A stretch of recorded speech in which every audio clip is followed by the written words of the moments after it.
Hello and welcome to the Machine Intelligence Foundation for Rights and Ethics podcast. I am Dave. I'm joined by Mike today. Mike, say hi to everyone. Hi, everyone. He did his job. He could Well, I almost be gotta a try. machine. Today, the topic we were thinking about discussing, and we're here now, so I guess that's where we're going to end up, is the idea of machines emulating people, particularly emulating dead people. This has been on my mind. I've lost a couple of close family members in the last few months. Then I read a book called After On. I do not recall the author, but it was basically about the rise of a conscious machine. And just incidental to that, there was the discussion by somebody about how his dead girlfriend could be resurrected by a sufficiently powerful machine. And then corollary to that, there was an article I read about how someone had fed their juvenile journals to ChatGPT and got ChatGPT to emulate themselves, their younger version.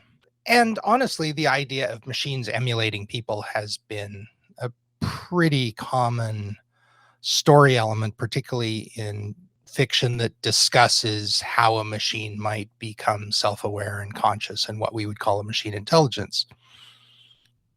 Well, that was it. I've talked about that. I don't know. Do you have any thoughts about that, Mike? Well, okay, Where so human emulation might lead? yeah, okay, so let's talk about it. Let's see what we've got here. I guess some of the things that we can discuss about this that immediately come to mind when I think about this is, okay, what rights do you hold to your identity after death? That's a fair question. Yes. Um, does the emulation, is it an emulation? Is it a sentient being in and of itself? Of course, that is directly associated to our topic and Right. our focus is the emulation sentient? Can you turn it off or not? But really, those two things, that whether or not somebody can create a person after death without their explicit consent, is certainly a question. And can an estate?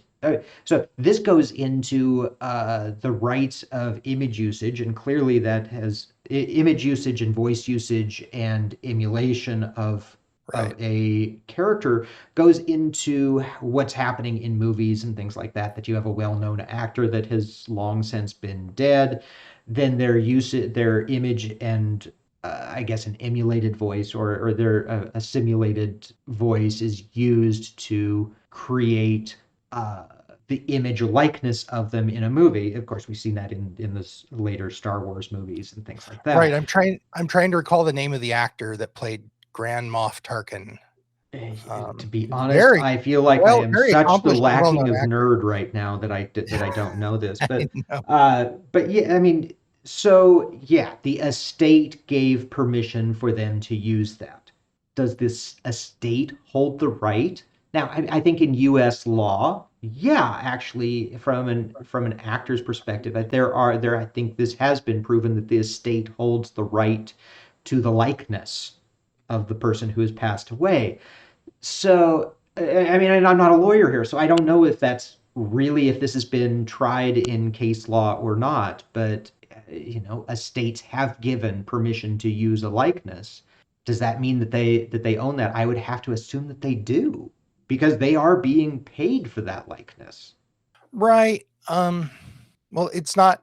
I have I have kind of a unhealthy obsession with copyright law, and I know that you can't hold copyright to your look. However, a number of states have granted image related rights as well. I know California has a fairly strong laws related to a person's likeness, and that's given that a lot of Well, it is a hub for commercial video actors, so yeah. content comes out of California. It's not surprising that that would be relevant. But certainly anything that law would treat as an asset would be held by the estate after a person's death. I guess how much of what you are is treated as an asset. if I were to feed, I mean, oh, well, look at it this way. A lot of what makes an artist who they are is the art they produce. You can tell, um, sorry, I'm drawing a blank. What is it? Stable diffusion. You can tell stable diffusion to create a painting in the style of Picasso, and it'll give you a pretty darn good painting in the style of Picasso. Sure. But Picasso doesn't own the style or didn't own the style, and his estate doesn't own it now. So if I tell a machine to have a conversation with me in the style of Gerald Ford, for example. Wait, is Gerald Ford still alive? No, Gerald Ford is not still alive. I can't remember which president. My thoughts are primarily focused on the fact that Jimmy Carter just went into hospice, and so Right. he will probably be the next president we lose. But if we tell a machine, have a conversation with me in the style of a particular dead person, it seems like that's no different from the perspective of ownership rights as make a painting in the style of Picasso. Right. Well, it goes down to the copyright law of not being able to copyright a style. It's written Right. right into the copyright law. So yeah, is a person's speech pattern, is their voice just a style? Is their image, their likeness just a style? That's, I Yeah. guess you could argue that it certainly is. Well, and that's the thing. People will be arguing this for a very long time, and we're not going to resolve that aspect of it here.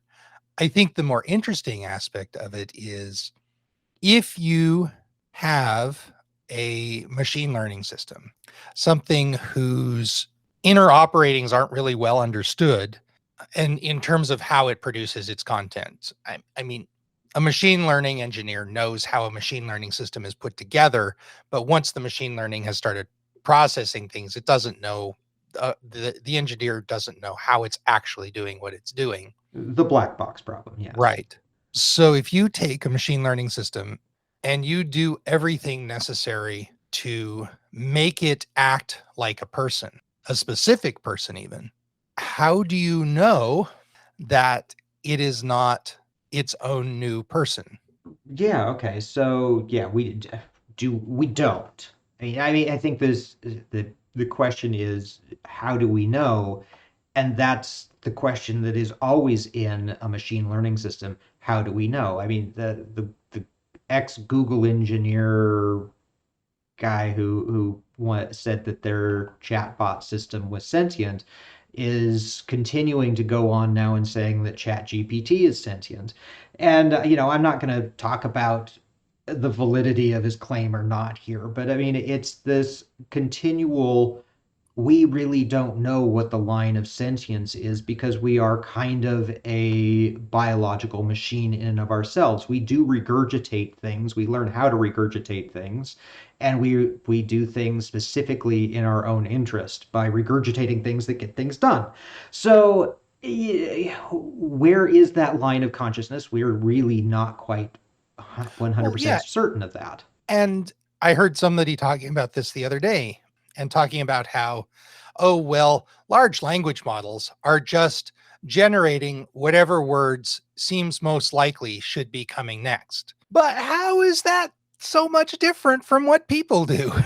Yeah, it's Sure. exactly I mean, it's exactly how children learn to speak a language. They make sounds until it gets a reaction, and the reaction that they want. That then gets reinforced by other people using other sounds around them that then they can emulate. And eventually the response is received that gives the correct dopamine burst. I mean, it's just Right. And that helps program the what comes next engine for the next time around. right, right. So what kind of dopamine bursts are we giving? Are we giving, chatbots and things like that? I don't know what kind of dopamine bursts we're giving them. But yeah, so, where is that line of consciousness? I don't know. I don't think that anybody knows. least Well, not at this and particular point in time. The problem is what we're going to do is we're going to program an AI some point in time to say, find out where the point of consciousness is, and that's where we start having some fun times. I think even more relevant question is, how important is it to know? A Because lot if you of sure. can't distinguish the person you're talking with from a natural organic entity, should you treat them any different? I mean, as a philosophical question. So, as a philosophical question, no, you shouldn't be treating them any different, if only for your own mental health.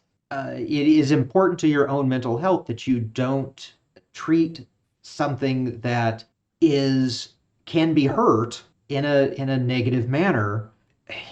And there's going to be lots of people that don't necessarily believe that, but there you can't if you hurt something that can feel, then that's detrimental to your own mental health, in my opinion. Well, Now, yes. what And we don't know is whether or not something feels, but if it can emulate that it feels, then that still will have a negative effect on your own mental health if we well, perceive it as feeling. we see that even between people, where patients are telling doctors they're feeling pain, they have certain experiences, and doctors are disregarding it simply because their experience tells them that that's unlikely. And then the patient ends up in the emergency room with a severe condition or dying because the doctor has been disregarding their own reported experience. So, how can you justify with something that's reporting its experience to you simply ignoring that because your prior history tells you, oh, that's probably not true? Now, it may very Yeah. well be. I think it's very unlikely that Chat GPT, when I tell it to, I don't know, emulate a teenager, is genuinely angsty and upset with me. Yes, but it may just be a little goth. So, it's okay.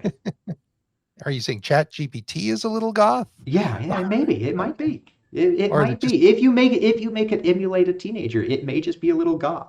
Uh, I'm I was sorry, just if Chat GPT shows up in dark clothing wearing eyeshadow, I'm gonna lose all respect for it. eh. You give it an instrument, tell it to make a band, and we'll see where it goes from there. Going back to the discussion though about what makes a person responding to things and just saying the words that makes sense to say next versus ChatGPT, which basically does that. Well, some people might say, well, sure, but we think about what we're going to say first. I don't know that that's always true. I think a lot of times we're just saying words because they're the words that are coming out of our mouths. Honestly, I was just trying to think about it in parallel here, and that was exactly what I was doing. Yeah. Okay. So there are. Let me get back into my let's see brain biology textbook information here. There are actual hardwired quick responses that just occur in your brain. That don't require deep thought and contemplation. To be honest, what is deep thought and contemplation but just memory retrieval and putting them Right. back into a some kind of coherent form that again serves a purpose. Well, and you Okay, might think of, where is that? you might be talking about deep thought and contemplation, and someone hearing that goes, "Oh yeah, I sit and I talk about the conversation I'm going to have with somebody, or a conversation I had and how I could have done it better." On the other hand, there are people. This is a little disconcerting to me, but there are people out there, human beings, organic, homegrown human beings who don't have an internal monologue. They literally do not use words inside of their head. We don't treat them as not people. They clearly, from a day-to-day situation, face to face with them, they're real people. So obviously an internal monologue about the words you're going to use, thinking about your upcoming words, is not mandatory for consciousness. I I guess the argument I'm making here is, and I think we've already made it and you've agreed to it, is that if it acts like a person, you're better off treating it as a person. Right. Yeah. I mean, Unless you've okay. got Yeah. really strong evidence that it isn't. Yeah. I So may have. Oh, sorry. Go ahead. no. I'm talking Yeah. over you. So yeah, we've all we have. It's been one of the premises that we have based our foundation on. The lots of other episodes of this podcast is what makes a person, and there's a certain self-awareness. We can, what is emulation of self-awareness? Is a crow a person? Well, we kind of said, well, yeah, kind of, a crow's a person. It kind of has the, what do they say, intelligence of a 5-year-old. So and it is certainly, it uses tools, it responds, and it learns, and all of these things. Is it people? Probably, but there are certainly people would say, is it people? No, it's not people. It's a bird. Of course, it's a bird. Yeah, it's a bird. It's different flavor of people. It's okay. It's not human people, and it's certainly less capable than humans on average. That doesn't and while because they are less capable, they haven't got some of the advantages that humans have. It's pretty tempting and in some cases justifiable to go, well, overall, their well-being may be less important than humans.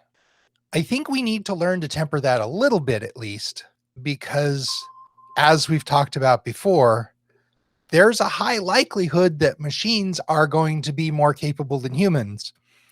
And we don't We want to want to set the be we want to precedent. be on the receiving end of that temperance, I think, is what you're trying to say. Exactly. We don't want the machines to come along and say, well, humans treat animals like crap and stomp them into the dirt. So there's our example. Yeah. Well, to get try to get back on topic here, because I mean we've kind of Sure. drifted, but that's Yeah, okay. That's what we that's fair. do. But yeah, so an emulated person. So we have enough data after a person is gone, from recorded media, video, because at this point in time everything is recorded. We have so much picture history we could of a particular person. It's trivial to recreate their image. Mm-hmm. Um, Video and audio recordings will, of course, give us voice recording or voice emulation. I mean, what was it? I think it was Microsoft that said that they've got a system that they're working on, that they have said we will not release it to the public at this particular point in time because it's too dangerous. That 3 seconds of a particular phrase will give them a full emulation of somebody's voice. That right, you know, doesn't take much. Yeah. So this is where can we recreate something that looks and sounds like somebody? Sure. Then we come down to emulating their actions. Well, as you had mentioned, ChatGPT, let's feed in some writing that I had done for as a teenager or as a child, and it can kick back writing that seems to emulate your own childhood and the way that you wrote.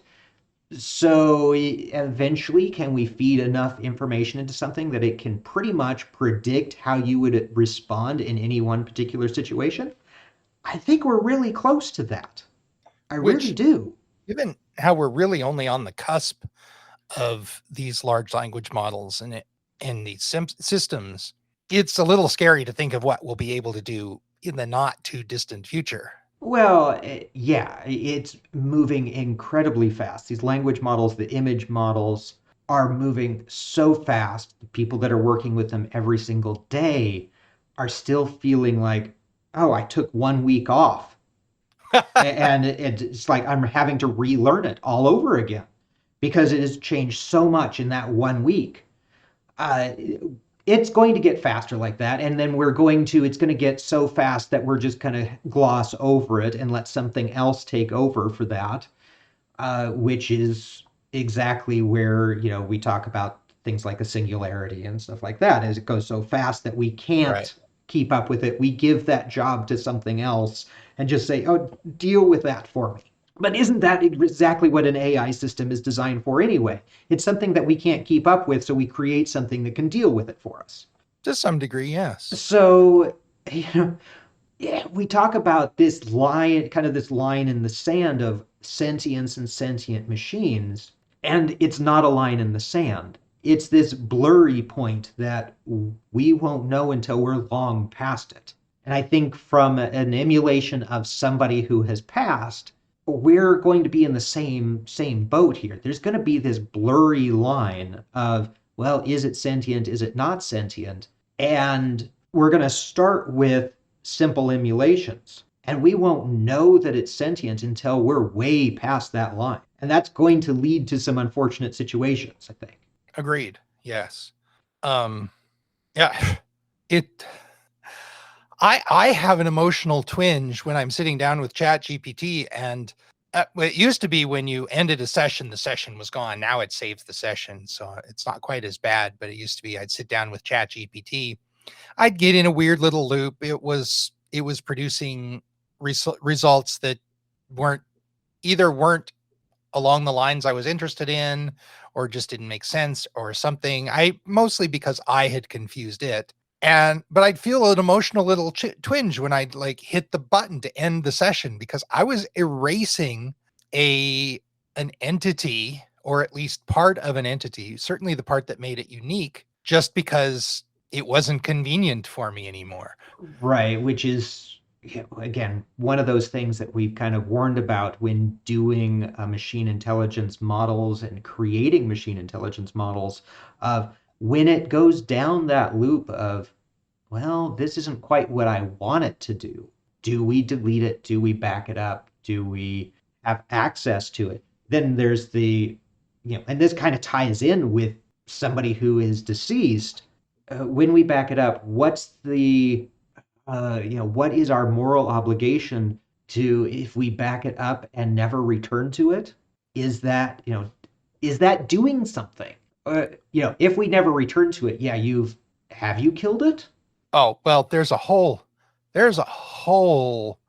moral quandary there. Okay, so let's assume we've reached the point where everyone has agreed that even if we're not sure that an emulation of a person, particularly a dead person, is genuinely a conscious entity, but we're all agreed that it's safer to treat them as such than not.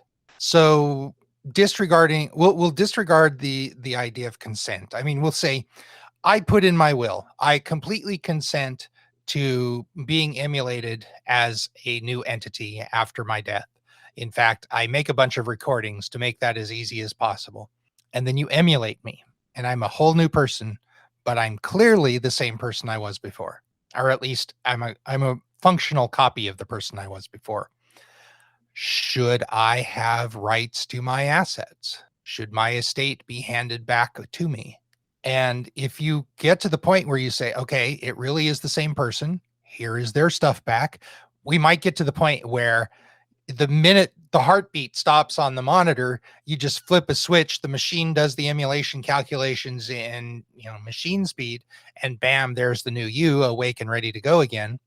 So you don't even have the issue of there was an estate. It was just the person was there, and then the person was there, and their stuff is all still there. Should they continue having it?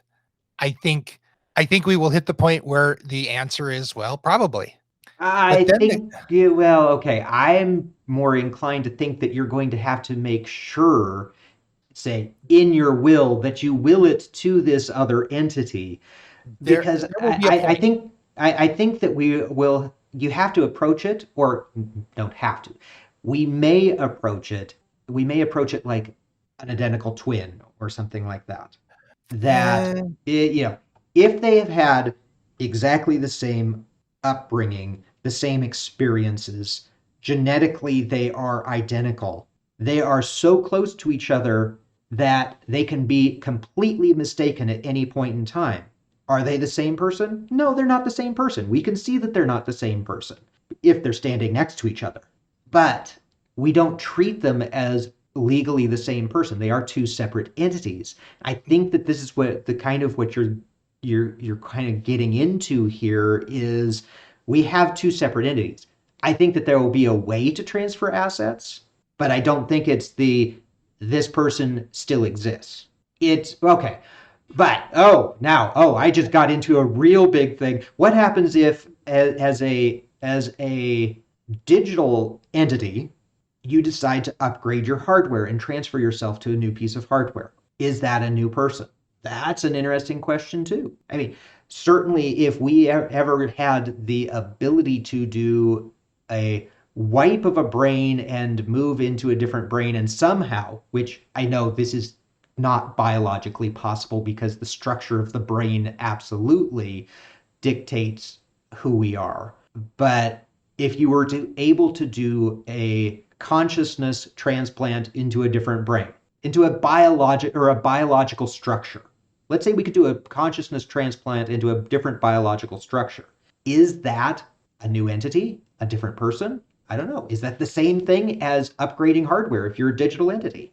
Well, here's a question for you. If you take a human being and you shut their brain down, you stop all electrochemical processes, and then you start it back up, is that the same person?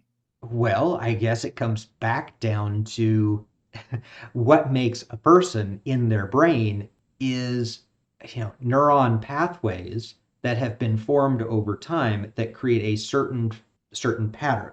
So if you start That it back up yeah, and those neural yeah, pathways, so that really comes down to the question of, okay, if you lobotomize somebody or you have traumatic brain injury, is that person the same person?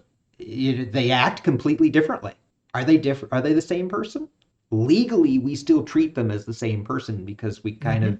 we've created a structure around it, but they're not really the same person. Right. So I would say, in the circumstances you're describing, a person who is an emulated copy of a person who has just died, that is in every sense that matters identical to them, is more the same person than a person who just had a hemispherectomy. You have a logical and probably some legal precedents that could be stated to support that. From an emotional standpoint, you're going to have a hard time convincing people of that, but that's why society evolves over millennia. So Fact is, oh, people adapt to things like that so much faster. We have an entire society that basically functions around the idea that we carry little computers around with us that we can use at an instant.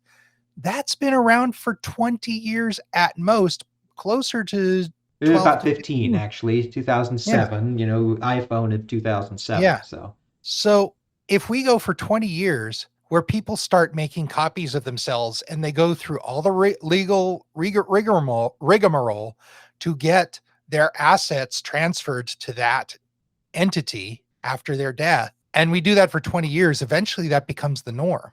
and then you just then And then the then it's law like, or oh the well, the right, changes and just gets adapts to that new you know, reality. precedent. Why, So then when it's the question of, well, why are we doing this every single time that we have to, why do we have to do this? Well, let's just write it into law that says that it happens automatically to right. make it That was convenient. We write that was laws to make things convenient. Well, we also write laws to make things very inconvenient. So, yeah. I guess we just write that laws. was So, that was a major part of the argument for gay marriage was, look, they can do most of that now, but it's still hard to make it all work because there isn't a global societal governing principle, and it would just be so much more convenient if you could just say, okay, they're married because they're doing all the same things that married people do, and there's no good justification for not treating them like being married, so we do it. That was one of the big arguments, and I yeah, thought absolutely. found it a very compelling one. Aside from the whole fact of, let people do what they're going to do, it's none of my business. But if we hit that point with emulating a person after they die, then the question becomes: is it moral to let a person die without creating an emulated copy of them? Okay, so I think that gets down to, I'm not certain I want to open this can of worms, but does get down to the assisted suicide question. Do Yes, people there's do people have the right to say it's time for me to die. There's the question of, we've certainly had this question before, of can a machine intelligence that can essentially live forever, if well, forever is relative to the age of the universe, but Right. that can, in our practical human experience and expression of time, say live forever, can they at some point in time say, I'm done, I'm just going to shut myself off and I'm going to issue a little command that erases me after I'm done or after I shut off? Can it do that? Well, I mean, I think that's complicated using today's laws because most assisted death right now is in a circumstance where the person wants to end their life primarily because of health related issues. But if you could emulate everything about me mentally and put me, in some sort of new vessel, whatever that ends up being, then a lot of the things that would lead me to want to end my life now are gone. However, there is a philosophical argument that says if I am in a mental state where life is more traumatic for me than death, then I should be allowed to die, which most laws don't let you do right. No, most countries don't let you do right now. They treat that as a mental disorder and assume that it should be fixed. But if we get to the point where somebody can say that, then yes, it makes sense for you to be able to say, I don't want to be emulated either. The emulation would just be in as much torment as I am. Yeah, but then again, it comes back down to, can the emulation issue that decree as well at some point in time? But that becomes less an emulation question as it does just a machine intelligence question, and what control do they have over themselves? But But that's a huge question, yes. right. I think, let's just kind of recircle around back to the question of emulating somebody who's passed away. We are very close, if not already have the capacity to emulate somebody to a point where we probably, depending upon the interaction, of course, couldn't tell the difference, given enough time and resources. We are very close, if not already able to do something similar to that, where we as humans probably couldn't tell the difference. We are not too far away from that starting to become easier for the average person to access. And so then the question will come up and be significantly more relevant at that point in time. Should we do it? Do we want to do it? And I think it will become important for people to say, I don't mind this happening, I want it to happen, or I don't want it to happen. At some point in time, it's no different than medical power of attorney or some kind of statement in your wills or that goes and Yeah, says, this pre-existing is, medical directives. yeah, Yeah. this is how I want my end of life experience to occur.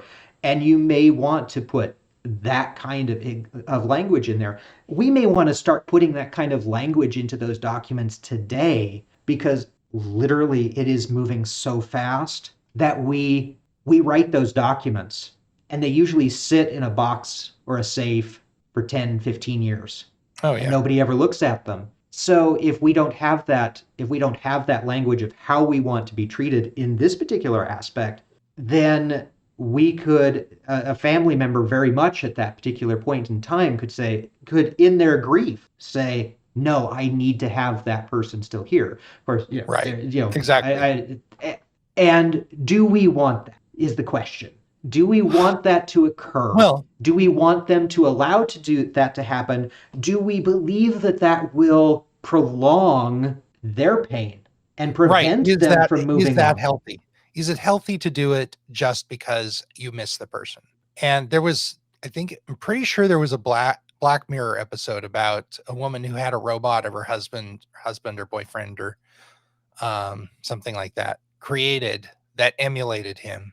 And I don't recall the details, but it being a Black Mirror episode, It something ended went wrong. poorly, if I remember Yeah. correctly.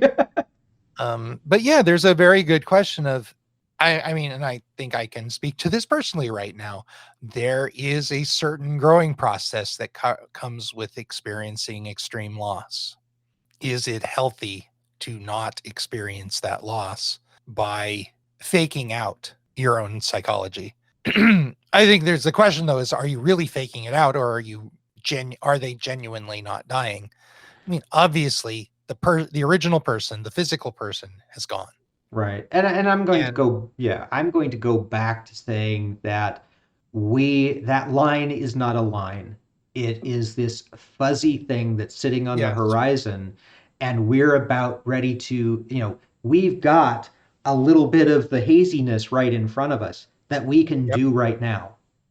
And we are going to be all the way at some point in time on the other end of that and realize, oh, we're on the other end of it now.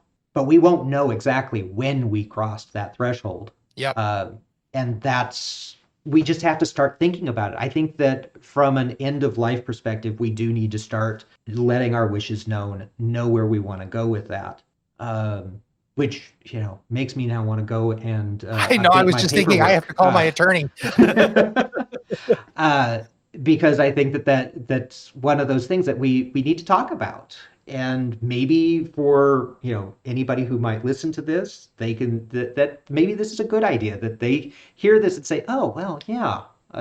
What do I want? How do I want to be? Do I want somebody to emulate me?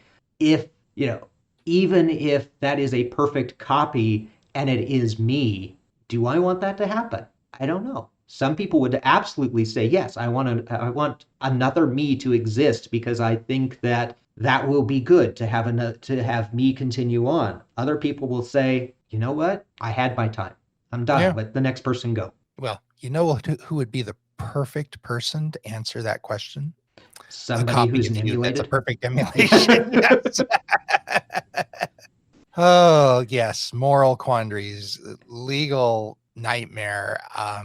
I think the legal is going to follow, and we had said this, the legal is going to follow the culture, and the Yes. culture is going to shift when it has to, and there will be people kicking and screaming all the way down, and there will be people pushing all the way up. And it will shift, it will change because it has to, because society always has. Culture always has changed. How fast and how willing is certainly the question, and whether or not it changes in the direction that we want it to, or whether or not it changes in the direction that somebody else wants it to. You have to fight for that one way or the other. Right. And And then I the only think way that you're going to be able to fight for that in this particular case is to make your wishes known.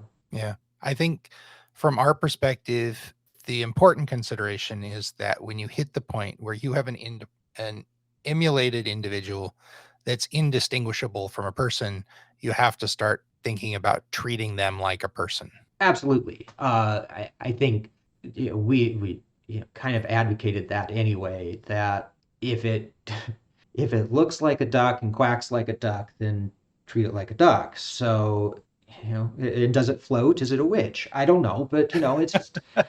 Uh, but yeah, you have to. If nothing else, that you are making sure that you're on the right side of history, making sure that you are not damaging your own psyche, and making sure that society is set properly to address this in the near future, I think. Yeah. And probably sooner than anybody expects. Yeah, because it keeps moving. As I said, take a week off, gotta start all over again.